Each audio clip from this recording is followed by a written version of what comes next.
Salvation is my best gift ever. You're the tree of life. I was lost, now I am found. Uyu munsi tugiye kureba ibintu by'ingirakamaro byagombye kuba biri muri Bibiliya ariko bitarimo. Muraho neza? Mbanje kubasuhuza mbifuriza amahoro y'Imana, imigisha ituruka ku Mana ibagereho. Jewe muhirwa, uyu munsi uko nabibabwiye tugiye kuganira ibintu by'ingirakamaro ariko abantu benshi batazi kubera ko babihishwe bitari muri Bibiliya babivanyemo. Nta kindi rero tugiye kuganiraho atari inyenyeri iza ku isi buri myaka 2000. Iyo nyenyeri twumvise yaje ubwo Kristo yavukaga. Kubera icyo nyenyeri rero iza buri myaka 2000. Turafatira hano ku muntu bita Nimrod. Nimrod yari umuhigi ukomeye cyane w'umunyetiyopiya wategetse akigarura isi, ariko gihe yategekera mu gihugu cyitwaga China, atari nka China y'Ubushinwa. Icyo gihugu cyitwaga China. Noneho Nimrod ahitamo Terah wari papa wa Abraham ngo amubere umuyobozi w'inzu ye. Ngo bibaho Nimrod arategetse akayoborerwa na Terah se wa Abraham, ariko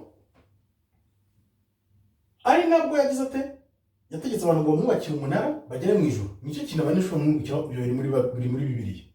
Ariko icy'ingenzi, Nimrod icyo gihe ayoborerwa na Terah se wa Abraham, nibwo Abraham yavutse nk'uko tugiye kwibona.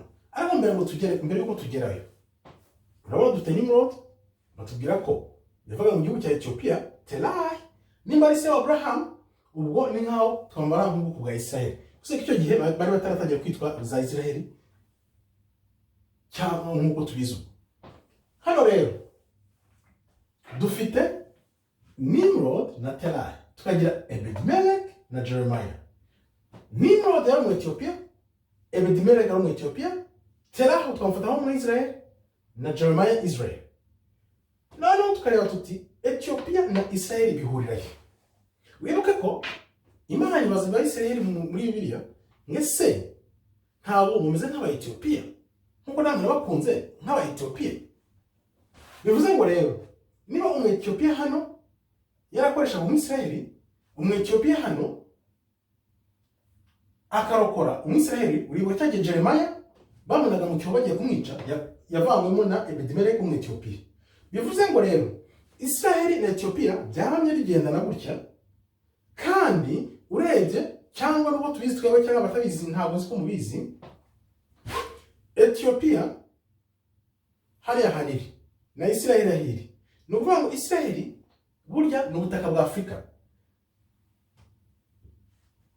y'amajyaruguru, ariko abazungu babigabanyije bafata hano kuri Egiputa hiri, bayigabanya na Israel bakoresheje Suez Canal irimo hagati, ari amazi arimo hagati. Ariko urebye birafatanye. Bashatse kubikata ngo babikateho babivaneho, ari mpamvu banavuga ngo muri Middle East na Afrika barashaka kubitandukanya. None bagafata Israel, niyo mpamvu nako Israel itabona ntijya kuri Afrika, ntigenda muri biriya bihugu by'Abarabu. Ni ukuvuga ngo kariya gace bakaseho kari kuri Afrika nako. Ibyo ni ibindi twakwinjiramo wenda abashaka kuzamenya babishakisha bakabireba. Turebe rero uko Abraham yavutse nuko Kristo yavutse birasa. Ibyo ni ibintu tugibona muri Bibiliya, ariko nk'ibyo bibonye no kuvuga tubona ko turi mu gihe umukiza agiye kuza. Kubera iki? Wibuke buri myaka 2000 iyo nyenyeri iraza. Abraham avuka, iyo nyenyeri yaraje, kandi na Kristo avuka, iyo nyenyeri yaraje, kandi bose bakiri impinja bashatse kubica, bombi barahunga. Abraham yahungiye mu buvumo amaramo imyaka 10. Kristo we yahungiye muri Egiputa mu Misiri amarayo iminsi 260, ariyo myaka 3 n'igice. Mwibuke neza iyi myaka 3 n'igice ihura neza n'imyaka ivugwa mu gitabo cy'Ibyahishuwe imyaka antikristo azamara ari ku buyobozi. Urumva ko Imana yerekana ibintu byayo mu itangiro, iby'ingaruka ibyerekana mu itangiro.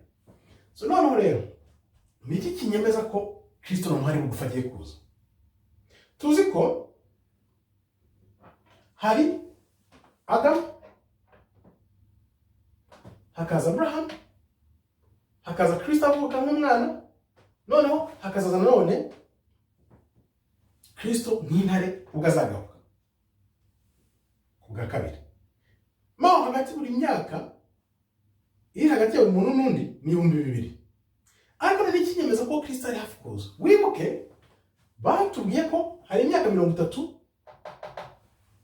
y'ikimenya bose ku bantu basoma Bibiliya. Iyi myaka 30 nibuke neza batubwiye ko Yesu Yeshua Hamashiach Kristo yatangiye kwigisha afite imyaka 30. Sibyo?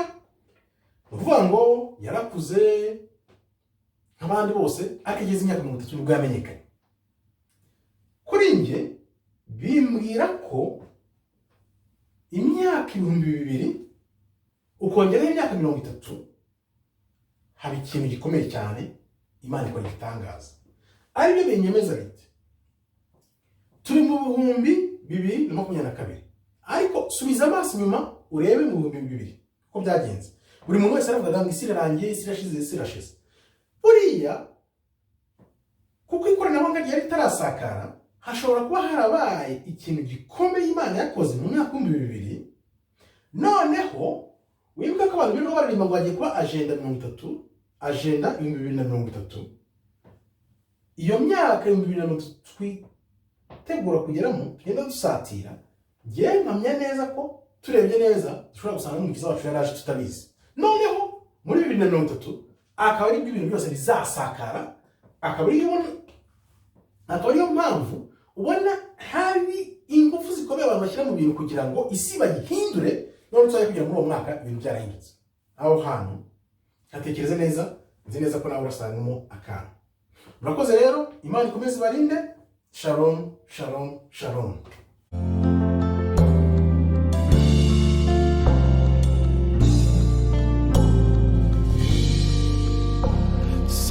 Salvation is my best gift ever. You're the tree of life. I was lost, now I am found.